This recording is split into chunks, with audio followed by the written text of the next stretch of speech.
Constitucionales, un programa auspiciado por la Asociación Argentina de Justicia Constitucional.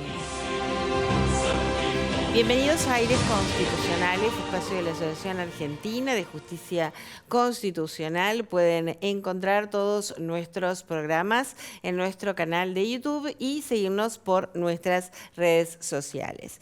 En el marco de una causa en la cual la Sala Quinta de la Cámara Nacional de Apelaciones en lo Contencioso Administrativo Federal revocó la sentencia de la instancia anterior que había rechazado el recurso que había sido interpuesto por un migrante de nacionalidad senegalesa, con el efecto que se dejara sin efecto la disposición respecto de él de la Dirección Nacional de Migraciones que declaraba irregular su permanencia en el país, ordenaba su expulsión y la prohibición de reingreso a la Argentina en forma permanente.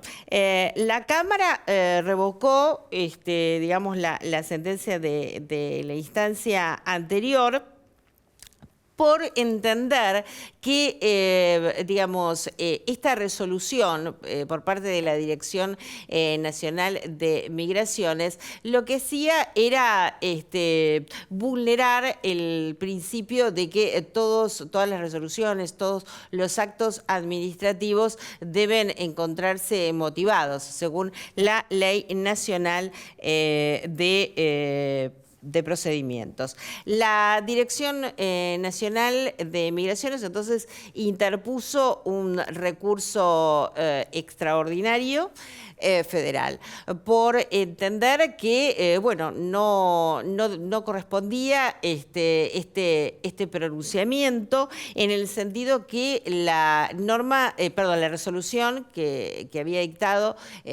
dicho organismo se encontraba debidamente fundada. Como se interpuso un recurso extraordinario federal, intervino en este caso la Procuradora Fiscal, que entendió que esta resolución, se respaldaba por una causa que tenía una suficiente validez y fundamentación autónoma. En tal sentido, ella aconsejó la Procuradora que,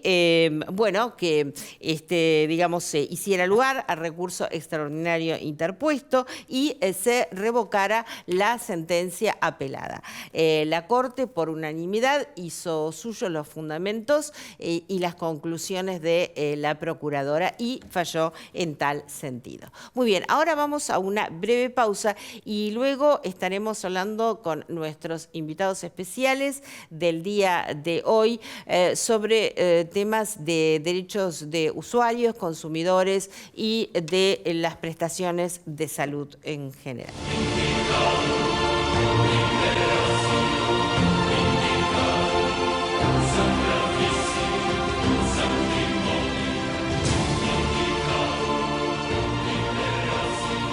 Bien, y aquí seguimos en Aires Constitucionales, hoy con la presencia de nuestros invitados especiales, el doctor Flavio Lowenrosen, que es director del Instituto de Derechos del Consumidor de nuestra asociación, director del dial.com, de la revista electrónica en la materia. Nos acompaña también el doctor Pablo Sebastián Bornia, que es abogado por la Universidad de Buenos Aires, especialista en Derecho de Daños por la misma Casa de Estudios y miembro de nuestra asociación correspondiente al Instituto de Derechos del Consumidor. Bienvenidos, doctores. ¿Cómo te va? Gracias, Claudia, por otra invitación por favor. más. Un placer. Y por la importancia que le dan al tema del derecho del consumidor. Y sí, pero la verdad que ¿cómo no darle importancia? Está vetado en varios lugares. No son muchos los espacios que hay para difundir este derecho. Bueno, debería. No son muchos, la verdad. Pero debería ser, porque usuarios somos todos, consumidores somos todos, y ni hablar de la cuestión vinculada al tema de salud. Si ustedes tuvieran que, puntear algunas situaciones complicadas en este momento que se están viviendo desde el punto de vista de la salud. Comienzo y por mira, vos, el tema es así. Primero voy a dar una frase de la Corte y después nos adentramos a las situaciones complicadas. La Corte dice que entre la atención la tensión que se produce por la fijación de precios, fin de lucro o ausencia de materiales y la protección del derecho a la salud, prima este último, ¿sí?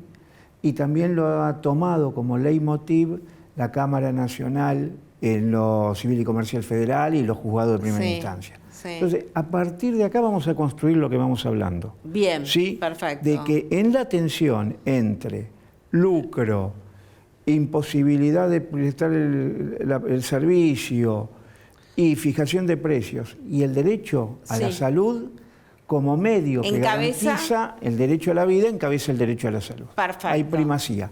Muy bien. Vos dijiste riesgos actuales, sí. Y no suministrarle, y ahora lo vamos a hablar con Pablo, pero no suministrarle a los usuarios. Sí. Cuando hablo usuarios de servicio de medicina prepaga, pero también a los usuarios en general de servicios hospitalarios, porque en otros países las personas que usan el servicio hospitalario son consideradas usuarios en los términos de consumo. Sí, por ejemplo, en Perú, a través del Indecopi. Bueno, ahora vemos que hay una situación bastante compleja, bueno, en general, pero en PAMI, digamos, todos los medios están tratando este tema. Quiero darle un segundito la palabra a Pablo para que él nos dé su visión de cómo ves la realidad en las prestaciones de salud en este momento. La verdad es que en la práctica, cuando uno hace ciertos reclamos, hay que distinguir dos situaciones distintas. Una es cuando se da el caso de salud pública y otra es cuando es a través de una obra social que tiene que brindar una prestación y por algún motivo no la brinda o tarda mucho en brindarla y se generan reclamos a través de amparos o acciones sumarísimas con cautelares. Expliquemos qué es una cautelar, porque el público se renueva, dice la medida provisional que tiende a obtener una prestación inmediatamente porque el peligro en la demora pudiera ocasionar, en cierta forma, que la llegada tarde de la prestación pudiera traer algún perjuicio. En este caso, cuando hablamos de derecho a la salud, la cautelar es muy importante porque probablemente esa prestación de salud tiene que llegar ahora, urgente. Y bueno, de eso trata todo lo que viene después, todo el sistema que existe para poder exigir muchas veces a las obras sociales que cumplan con estas prestaciones de salud y los casos en los cuales las demoras por exigir requisitos administrativos termina siendo en algunos casos hasta mortal para algunos usuarios o consumidores. Claro. En la práctica se suele ver a veces eso. Sí. Lamentablemente. Sí. Bueno, entonces, a ver, tema PAMI. Bueno, el tema PAMI... ¿Es un afiliado? Es una obra social. Es una obra social, es una obra social de jubilados y pensionados. Bien. Instituto Nacional de Servicios Sociales, Jubilados y Pensionados. Claro. ¿Sí? PAMI tiene que garantizar en forma continua y regular ¿sí? los servicios que está por ley obligados a brindar. ¿Sí? Esa es como cualquier obra social, ¿sí? O como cualquier hospital público, prestación pública de salud, o como cualquier prestación privada. ¿Sí? Están obligados a prestar las bases mínimas del PNO. Bueno, pero lo que ocurre es que con lo que sucede con el PAMI tiene que ver, y va atravesando todos los gobiernos, ¿no? Hay dificultades en las prestaciones si hay dinero o si no hay dinero. Sí. Entonces, es como una cosa aparte, ¿no? Siempre me da la sensación de que se contempla PAMI como dice, PAMI va a prestar el servicio si tiene dinero. Si no tiene, ¿y el servicio y el derecho? La prestación es con dinero o sin dinero. Claro. La prestación es obligatoria. Quiero aclarar algo. Él recién refirió PMO, pero por ahí mucha gente no sepa lo que es el PMO. Es el plan médico o el programa médico obligatorio. Exacto. ¿sí? Son las prestaciones mínimas que sí o sí tienen que cubrir todo, no importa plan o lo que fuera. Yo creo que el PMO es una base mínima de lo que tienen que prestar. Después, por encima del PMO, hay otros valores que vienen dados por leyes y también, en mi opinión, por una cuestión de confianza legítima que tiene el usuario en determinada obra social. Cuando uno de repente contrata una obra social de primera línea que sale mucho dinero mantenerla todos los meses, es normal o es lógico que en consonancia con toda la propaganda que se hace, le brinden las prestaciones. Más allá de la situación particular que puede darse con un servicio de salud público o generalizado. Yo no voy a entrar en eso. Lo que sí me gustaría aclarar es que la Ley de Defensa del Consumidor, tanto como el Código Civil y Comercial de la Nación, no distingue entre, para ser consumidor, que tiene que ser oneroso, digamos, el servicio. Dice, no, puede ser público, puede ser privado, puede ser gratuito, claro. Público no. Público no tiene nada que ver con esta caracterización. Dice gratuito o oneroso. Lo importante es que sea el destinatario final del bien. Entonces es consumidor, siempre. Lo que pasa es que sea un fenómeno. Si el Estado, cuando brinda servicio de salud pública, actúa como proveedor en los términos del 1092, 1093 del Código Civil y Comercial o del artículo 2 de la 24240. Si vos me preguntás a mí, entiendo que sí, igual que cuando el Estado brinda el servicio de educación pública, porque lo está brindando en un marco de una competencia, sin perjuicio que sea oneroso o gratuito. A eso apunto. Sí, de hecho, el reglamento de la Ley 24240, que había salido en el año 94, hablaba en el artículo primero que estaban alcanzadas las muestras gratis.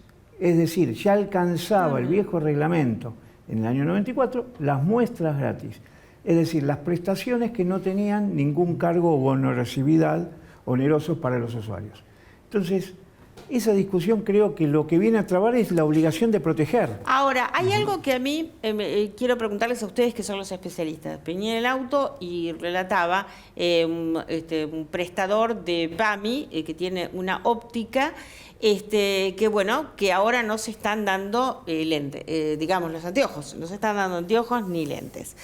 Esto te llega al estudio, o a vos, Flavio. ¿Qué es un jubilado o una jubilada?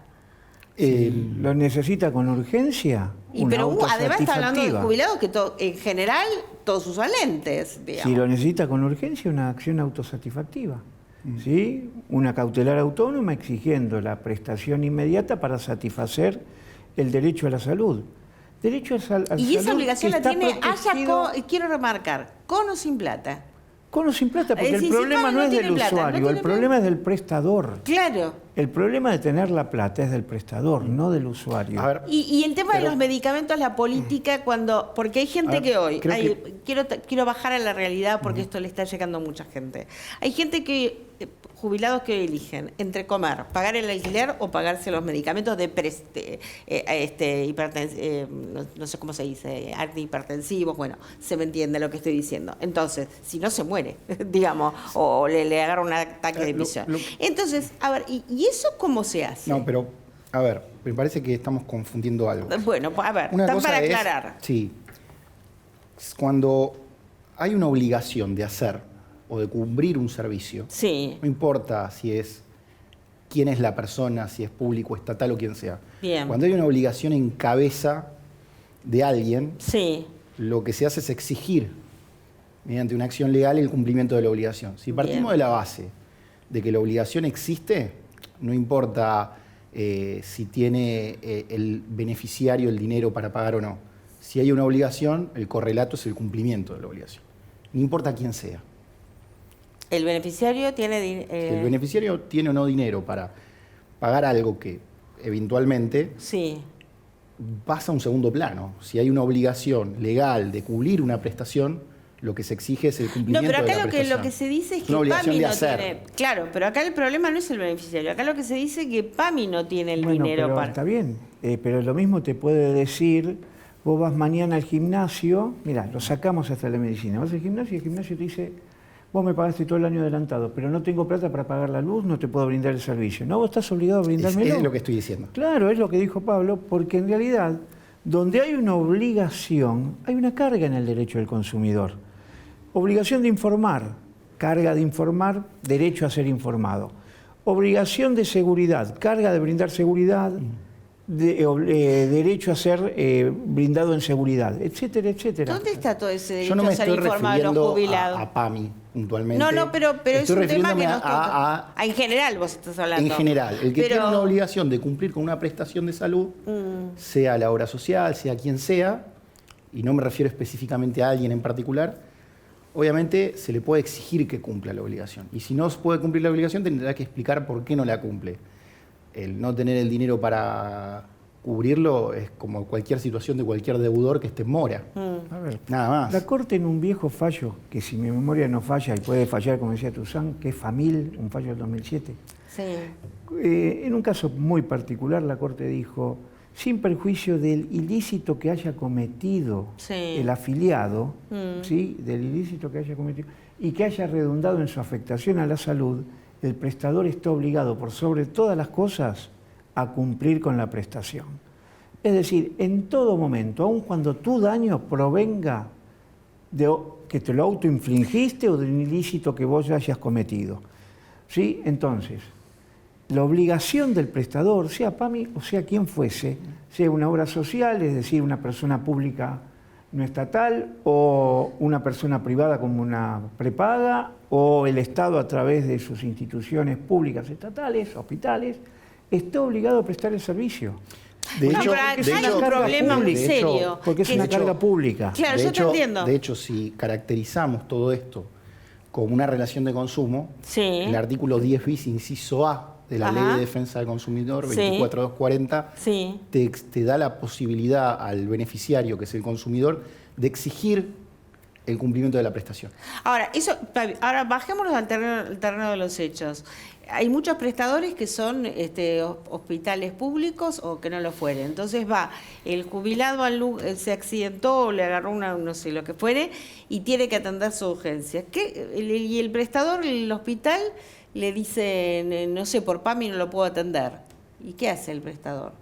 Perdón, el afiliado de PAMI. Nada. Yo la verdad no conozco que existan esas situaciones, porque en realidad saldría del derecho del consumidor, entraría en el derecho penal y sería abandono de persona. Bien, ¿sí? clarísimo. Sí, saldríamos del derecho del consumidor. O sea, están obligados a atender. Claro, entraríamos en abandono de persona, saldríamos del derecho del consumidor. O sea, el hospital público siempre debe atender. Debe atenderte, y hasta las prepagas deben atenderte, aunque no te presten esa prestación. Hay un fallo muy interesante en la Corte que es Cambiaso, un chico que era discapacitado, y donde se dijo que se deben prestar, más allá de lo que establece el contrato, Pablo dijo algo parecido recién, más allá de lo que establece el contrato, se deben prestar las prestaciones suficientes para garantizar la satisfacción del usuario. Sí, vos con otras palabras dijiste algo parecido, Pablo, recién. Entonces, acá no hay una cuestión de dinero, por eso... No, pero si no tiene insumos, a lo que me refiero, el hospital lo recibe, pero dice, pero no tengo insumos. Lo tendrá que conseguir. ¿Sí? Porque no es que no lo deja entrar, lo deja entrar y dice, pero no tengo insumos para... Yo creo que está en mora. Lo tendrá que conseguir. Está en mora o en te derivará a otro lugar, te derivará a otro hospital. Pero hay que atender a la gente. Claro. Pero si no se abandona persona, ya salgamos del derecho del consumidor. No, está muy importante lo que estamos igual vamos a diferenciar. No es lo mismo la prestación de un lente. ¿Cómo? Claro. No. Que una situación donde hay un accidente o muerte, yo donde es una situación de urgencia. Claro, exacto. Con una consecuencia muy grave. Un accidente, una situación gravísima. Sí. Yo fui de la mínima a la máxima en una situación de urgencia que va a un hospital, y si a nosotros no, el hospital o lo atiende, sí, le dice, pero hasta acá llegamos porque no tenemos no puede esperar porque durante la pandemia también no funcionaban las ópticas y los lentes esperaron. Pero el tema de un accidente de suma urgencia, te atropelló un colectivo, obviamente te tienen que prestar, y si no tienen los medicamentos, el rayos X o lo que fuese, te tendrán que derivar. Muy bien, pero prima el derecho a la salud. Es importante explicar esto a la gente, porque... Que en realidad no es derecho a la salud, es derecho a la vida. Claro. Porque el 42 dice, los artículo 42 de la a Constitución Nacional. Derecho a la vida, a la salud. Y la salud es un medio que te garantiza la vida. Sí. Que es el fin último. ¿Qué hace las superintendencias de... ¿Cómo se llama el organismo? ¿Superintendencia? No, el nuevo sistema que decís vos creo que es Promesa. No. No, ella se refiere a la Superintendencia de Seguro de Salud. Exacto. ¿Qué relación tiene con todo esto? Bueno, la relación es una relación de, en los casos que corresponda, de control. ¿Sí? ¿Qué controla? Y debería controlar el cumplimiento por parte de las personas que están alcanzadas por su competencia, las personas jurídicas que están alcanzadas por su competencia, en el marco de satisfacer las leyes que establecen los mínimos médicos y las leyes especiales, ¿sí?, que establecen cuándo te deben atender. Por ejemplo, digo algo, la obesidad mórbida. Hay una ley específica que dice que hay que tratar a los usuarios en el marco de obesidad mórbida. Después tenés, por ejemplo, el PMO, que obviamente es un mínimo, pero hay que tomar, como bien dijiste vos, Pablo, hace un ratito, todas las medidas de rigor para satisfacer una atención de calidad. El control, ahora, y el paciente que se puede denunciar ante la superintendencia. En el tema del control de prestación del servicio de calidad, hubo obras sociales o hospitales que estando excedidas, por ejemplo, en época de pandemia, no prestaban o existen reclamos donde no se prestaron las prestaciones, valga la redundancia, de la manera adecuada. Por ahí te atendía un médico que era, no sé, pediatra, a una persona que estaba con un tema específico de COVID o algo, y el problema era que estaba saturado el sistema de salud. Cuestiones de fuerza mayor. Claro, ahí sería un caso fortuito de fuerza mayor, podría encajar en el 1730 del Código Civil y Comercial, que establece estos hechos que pueden ser imprevisibles e irresistibles, ¿sí? Habría que ver bien caso a caso cuándo encaja y cuándo no. Pero son situaciones que pueden aparecer. Sí, pero, y repito la pregunta, este organismo, al ser de control, se pueden efectuar denuncias en él. Sí, claro. Sí. Está muy bien. Claro. También podés pedir una denuncia en una mediación privada, en una mediación judicial, podés pedir, ¿cómo se llama?, la intervención de la SOMIC en Provincia de Buenos Aires o de los CGP en la Ciudad de Buenos Aires, o ir directamente a la justicia y plantear una acción autosatisfactiva cuando la necesidad de atención sea Hablamos de acción inmediata. para la gente, acción, una acción autosatisfactiva de creación pretoriana es, en cierto punto, una acción incluso un poco más rápida que la medida cautelar, pero no exige verosimilitud en el derecho, sino alto grado de verosimilitud en el derecho. Es un poco más restrictiva, pero también es más veloz. Y sí, porque lo que se tiene en cuenta es el peligro en la demora. Muchísimo. Pero ya acá es una acción más restrictiva de concesión. Claro, pero si vos tenés un tipo accidentado, como recién planteó Claudia, también, y obviamente necesita una atención inmediata. Bueno, el Código Civil y Comercial de la Nación, sancionado en el 2015, ha avanzado ¿cómo juega mucho esto? En estos temas, porque partiendo del principio de prevención del daño directamente en el 1710 del Código se prevé eso y también incorpora una acción preventiva de daño en el artículo 1711. De esta manera lo que hace es engranarse con el aforismo alternum non laedere, que tiene que justamente que es evitar un daño cuando se puede evitar el daño, que es un principio general del derecho que ya se venía aplicando en otros fallos como Mosca de la Corte. Y yo creo que a partir del 2015, su inclusión expresamente en el Código Civil y Comercial de la Nación reforzó mucho esta tutela jurisdiccional y normativa, creo yo. No sé vos qué opinás, Flavia. Sí, yo creo que el 1711 fue un aporte importante del Código. Igualmente, tengamos en cuenta, vos hablaste de Mosca, podemos ir a fallos del siglo pasado, donde ya hubo medidas destinadas en forma inmediata porque el autosatisfactivo es una creación de 1980 y pico, antes de los 90, cuya finalidad era que las personas puedan acceder a servicios básicos inmediatos, servicios públicos, sea servicios públicos domiciliarios, no tenés luz, no tenés gas, ¿sí? No tenés agua, que hubo una gran crisis del agua entre el 99 y el 2000, ¿sí? Que había muchos morosos, se cortaba el agua, y la justicia a través de acciones autosatisfactivas ordenaba la inmediata reposición del servicio, porque el agua es una cuestión de salubridad y sanidad que garantiza la vida y la salud. Y como bien decía recién Pablo, el 1711 lo que vino es a tenerlo dentro de un código, ¿sí? Con un sustento normativo. Ya existía esto. Y en materia del derecho a la salud, que es el que nos ocupa, la Corte ha sido siempre muy contundente desde la década del 90, con muchos votos del doctor Vázquez, ¿sí? Cuando era miembro de la Corte, sobre la trascendencia e importancia de la atención médica inmediata para garantizar la vida y la salud humana. ¿Sí? Porque esto excede hasta el derecho del consumidor, esto es derecho constitucional puro y derecho convencional, porque también está tratado en las convenciones internacionales. Incorporadas con jerarquía constitucional. Por el 75-22. Hoy se habla de derecho privado constitucionalizado.